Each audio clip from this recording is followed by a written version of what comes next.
Hello guys, my name is Rachna Ramani. Welcome to biochem tutorial. आज के lecture में हम प्रोटीन के बारे में पढ़ेंगे। आज के लेक्चर में हम डीनेचुरेशन ऑफ प्रोटीन के ऊपर डिस्कस करेंगे। प्रोटीन, इसमें हम पढ़ेंगे कि प्रोटीन किस तरीके से अपने नेचर से डीनेचर्ड हो जाता है। मीन्स अपनी जो उसके नेटिव फॉर्म है वो अपने उस अवस्था को, अपने स्टेट को चेंज कर लेता है। कौन से ऐसे कारण हैं जिसकी वजह से प्रोटीन अपनी नेटिव फॉर्म खो देता है, अपनी स्टेट को चेंज कर लेता है, अपनी स्टेट डीनेचर्ड हो जाता है। कौन से ऐसे फैक्टर्स हैं जिनकी वजह से प्रोटीन में इस तरीके से हमको एग्जांपल देखने के लिए मिलते हैं। आज के लेक्चर में हम डिस्कस करेंगे कि प्रोटीन का डीनेचर्ड होने के पीछे क्या कारण है, वो कौन से फिजिकल फैक्टर हैं या केमिकल फैक्टर हैं जो प्रोटीन को डीनेचर्ड करने के लिए रिस्पॉन्सिबल होते हैं। चलिए टॉपिक के ऊपर डिस्कस करते हैं। Denaturation of protein, amino acid. Amino acid means protein हम यहाँ पर डिस्कस करेंगे। अमाइनो एसिड, बहुत सारे अमाइनो एसिड मिल करके प्रोटीन बनाते हैं। तो हमारा टॉपिक है denaturation of amino acid. Amino acid क्या होता है? अमाइनो एसिड आपको पता है कायरल कार्बन होता है।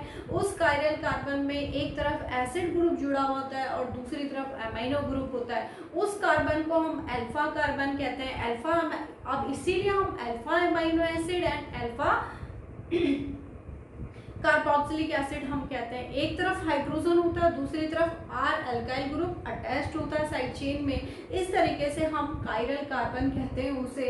इस तरीके से हमारे पास अमाइनो एसिड का स्ट्रक्चर है। हमने ज्यूटेराइन की फॉर्मेशन कर ली थी। आज के लेक्चर में हम डीनेचुरेशन ऑफ प्रोटीन पढ़ रहे हैं या डीनेचुरेशन ऑफ अमाइनो एसिड्स। इसको हम कैसे डिफाइन करेंगे? Denaturation is a process in which protein और nucleic acid lost the quaternary structure, tertiary and secondary structure which is present in their native state. अब इसका मतलब है नेटिव स्टेट मीन्स अपनी मूल अवस्था में जब कोई भी हमारे पास प्रोटीन या अमाइनो एसिड्स होती है तो प्रोटीन, प्रीवियस लेक्चर में हमने पढ़ा था कि जब हम प्रोटीन या अमाइनो एसिड पढ़ रहे थे तो उसके कितने सारे स्ट्रक्चर है, primary structure, secondary structure, tertiary structure and quaternary structure. इस तरीके से हमने प्रोटीन के स्ट्रक्चर पढ़े थे। तो प्रोटीन इस तरीके से अपने स्ट्रक्चर में अलग अलग फॉर्म में चेंज होती रहती है। लेकिन प्रोटीन डीनेचुरेशन कब होती है, अपनी फॉर्म को कब खो देती है? हम हमेशा ये पढ़ेंगे कि जो टर्शियरी हमारे पास जो क्वाटरनरी प्रोटीन है या अमाइनो एसिड्स है, ठीक है, क्वाटरनरी अमाइनो एसिड है, ये डीनेचर्ड होगी। डीनेचर्ड होगी तो क्वाटरनरी टर्शियरी में कन्वर्ट होगी। टर्शियरी अगर डीनेचर्ड होगी, टर्शियरी सेकेंडरी में कन्वर्ट होगी और सेकेंडरी हमेशा प्राइमरी में कन्वर्ट होते। और प्राइमरी जो हमारे पास अमाइनो एसिड होते हैं ये कभी भी डीनेचर्ड नहीं होते, ये अपनी फॉर्म में एज इट बने रहते हैं। दिस इज इम्पॉर्टेंट, ये आपको अपने दिमाग में फिट करना है। जब हम अमाइनो एसिड पढ़ेंगे तो अमाइनो एसिड के हमने स्ट्रक्चर पढ़े थे, primary, secondary, tertiary and quaternary. तो जब हम अमाइनो एसिड के ऊपर डिस्कस करते हैं, जो क्वाटरनरी अमाइनो एसिड होता है ये डीनेचर्ड होगा। डीनेचर कब होगा? जब उसमें कोई भी फिजिकल चेंज या कोई भी केमिकल चेंज होगा, ठीक है, तो वो अपनी नेटिव फॉर्म से चेंज हो जाएगा, मूल अवस्था से चेंज हो जाएगा।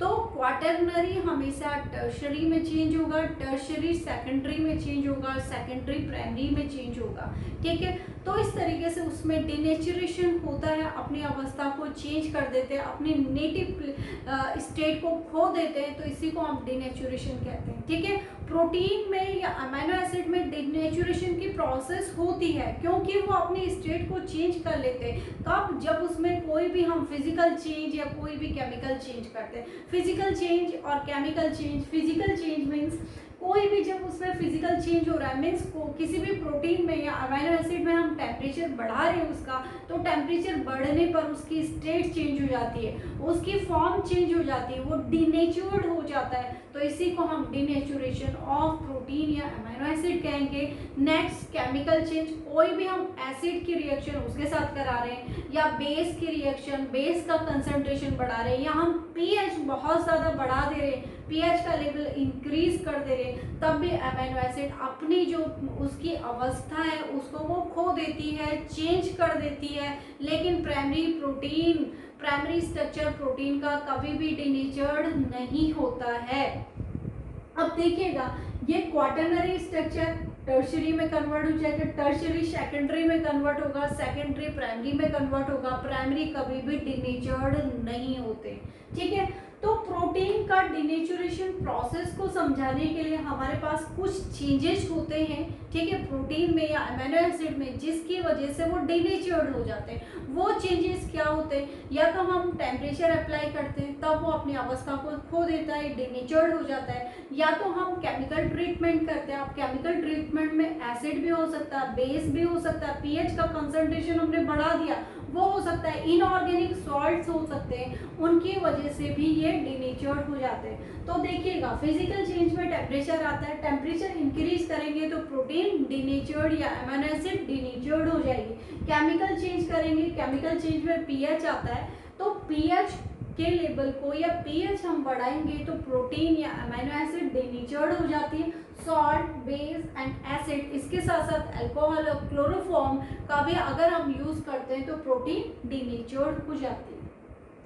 तो ड्यू टू प्रोटीन डिनेचर्ड कब होती है, due to increase the level of temperature या इंक्रीज पीएच के बढ़ाने पर या टेम्परेचर को बढ़ाने पर प्रोटीन डिनेचर्ड हो जाती है। या आप दूसरी लैंग्वेज में ऐसे कह सकते हैं कि फिजिकल चेंज और केमिकल चेंज होने पर, ठीक है, या फिजिकल चेंज में क्या आता है हमारे पास टेम्परेचर, केमिकल चेंज में क्या आता है केमिकल सब्सटेंस आएंगे जिसमें कि पीएच भी इंपॉर्टेंट रोल प्ले करता है उसको डिनेचर्ड करने में।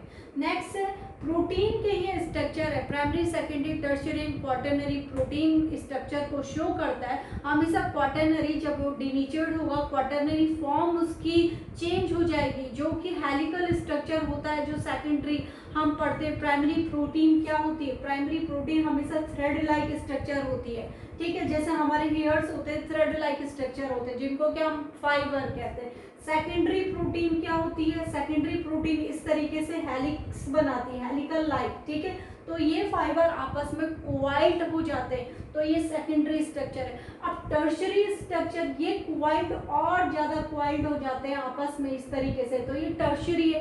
तो क्वाटरनरी स्ट्रक्चर भी ऐसे ही होगा, तो क्वाटरनरी टर्शियरी में कन्वर्ट हुआ, टर्शियरी सेकेंडरी में कन्वर्ट और सेकेंडरी प्राइमरी में कन्वर्ट हो जाते हैं। प्राइमरी कभी भी अपनी फॉर्म को चेंज नहीं करता है।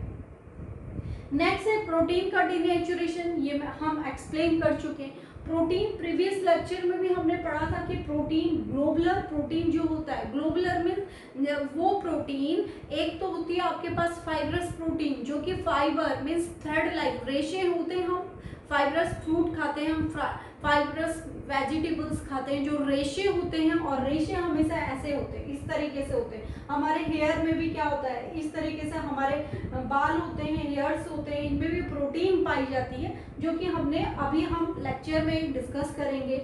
जो ग्लोबुलर प्रोटीन होती है, ग्लोबुलर प्रोटीन क्या होती है, ये तो हमारे पास फाइब्रस प्रोटीन था जो थ्रेड लाइक स्ट्रक्चर होते हैं, लेकिन इसके साथ साथ जो हमारे पास यहाँ पर ग्लोबुलर प्रोटीन होती है ये अनफोल्ड होती है। अनफोल्ड मीन्स जो कि क्या होती है, इस तरीके से फोल्ड नहीं होती है, इस तरीके से होती है हमारे पास ग्लोबुलर प्रोटीन। तो ग्लोबुलर प्रोटीन क्या होगी, डिनेचर्ड होगी, तो डिनेचर्ड होगी तो फाइबर की फॉर्म में ये कन्वर्ट हो जाएंगे, ठीक है। सेकेंडरी स्ट्रक्चर प्रोटीन का ये सेकेंडरी स्ट्रक्चर है कि ये थ्रेड क्या हो जाते हैं, एक दूसरे के साथ हेलिक्स बनाते हैं, ये सेकेंडरी स्ट्रक्चर है। सेकेंडरी स्ट्रक्चर ऑफ प्रोटीन अनकॉइल हो जाते, अनकॉइल जो होते हैं ये क्या हो जाते हैं, अब ये क्या होते हैं ये क्या होते हैं, एक दूसरे के साथ इस तरीके से हेलिक्स बनाए, अब इसने अपनी स्टेट को चेंज कर दिया, अब ये दोनों के दोनों क्या हो गए, अलग सेपरेट थ्रेड बना दिए इन्होंने, तो ये ओपन हो गया। तो इट मीन्स प्रोटीन का स्ट्रक्चर अगर हम यहाँ से पढ़े कि किस तरीके से डिनेचर्ड हुआ, इस तरीके से डिनेचर्ड हो गया, तो ये हम पढ़ रहे हैं, ये हमारे पास स्टडी है कि प्रोटीन अपनी अवस्था को, अपने स्ट्रक्चर को किस तरीके से चेंज करता है। अगर हमने इसमें टेम्परेचर अप्लाई करा, अगर हमने पीएच का लेवल बढ़ाया, अगर हमने केमिकल का कंसंट्रेशन बढ़ाया, या ये केमिकल्स जो इनऑर्गेनिक सॉल्ट्स है, अल्कोहल है, क्लोरोफॉर्म है, एसिड है, बेस है, ये सारे इनका यूज करते हैं, पीएच को इंक्रीज करते हैं, टेम्परेचर बढ़ाते हैं, तो प्रोटीन अपनी स्ट्रक्चर को चेंज कर देती है। देखिएगा सेकेंडरी स्ट्रक्चर ऑफ प्रोटीन है, इस तरीके से हेलिक्स बनाती है। अब ये क्या हो गए, इनके दोनों ही हेलिकल क्या हो गए, दोनों डबल हेलिकल स्ट्रक्चर था, हेलिक्स इसने बनाया, दोनों ओपन हो गए। ओपन होने के पास ये फाइबर लाइक स्ट्रक्चर बनाते हैं, ओपन हो गए तो थ्रेड लाइक स्ट्रक्चर, इसने फाइबर बना दिया, अपनी अवस्था को इसने खो दिया, अपनी फॉर्म को चेंज कर दिया, इसी को हम डीनेचुरेशन कहेंगे। नेक्स्ट है हमारे पास डीनेचुरेशन, ये आपके पास इंपॉर्टेंट है, एग्जांपल आप पढ़िएगा यहाँ से। डीनेचुरेशन क्या होते हैं, कौन से फैक्टर डीनेचुरेशन के लिए रिस्पॉन्सिबल होते हैं।